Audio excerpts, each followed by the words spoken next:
आज भारत विरुद्ध इंग्लंड हा सेमी फायनल सामना रंगणार असून नक्कीच येवल्यातील क्रिकेट प्रेमींमध्ये देखील उत्साह दिसून येत आहे। आपल्यासोबत काही क्रिकेट प्रेमी काय सांगाल की आज भारत विरुद्ध इंग्लंड सेमी फायनल सामना आहे, काय वाटतं? निश्चितच आमचा प्रतिस्पर्धी पाकिस्तान हा बाहेर गेला, परंतु आज परत एकदा इंग्लंडला हरवण्याची संधी आहे आणि निश्चितच भारत आज परत एकदा हा इतिहास घडवेल आणि सलग दुसऱ्यांदा कोणीही न केलं अशी ट्रॉफी परत एकदा इंडियाच आणि स्वतःच्या देशात ही ट्रॉफी उंचवेल, हे निश्चितच एक भारतीय फॅन्स म्हणून मला वाटतं। नक्कीच वानखेडे स्टेडियमवर हा सामना होतोय, काय वाटतं कोणता फलंदाज कशा रीत्या तिथं आपली कामगिरी दाखवेल? माझ्या मते वानखेडेवरती थोडंसं बॅटिंग पिच असल्यामुळे निश्चितच 220 ते 30 धावा भारत उभारेल आणि यामध्ये अभिषेक शर्मा, सूर्यकुमार आणि हार्दिक हे 3 फलंदाज निश्चितच हाय स्कोर करतील।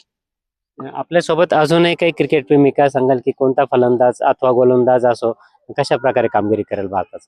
तर जसं की आजची सेमीफायनल आपली वानखेडे स्टेडियमवर आहे, तर नक्कीच तिलक वर्मा, हार्दिक पांड्या यांचं होम ग्राउंड असल्यामुळे तो एक बेनिफिट आपल्या संघाला आज भेटणार आहे आणि नक्कीच आज आपला जो की फॅक्टर असणार आहे बॉलिंगमध्ये तो वरुण चक्रवर्ती आज आपल्याला काम येणार आहे।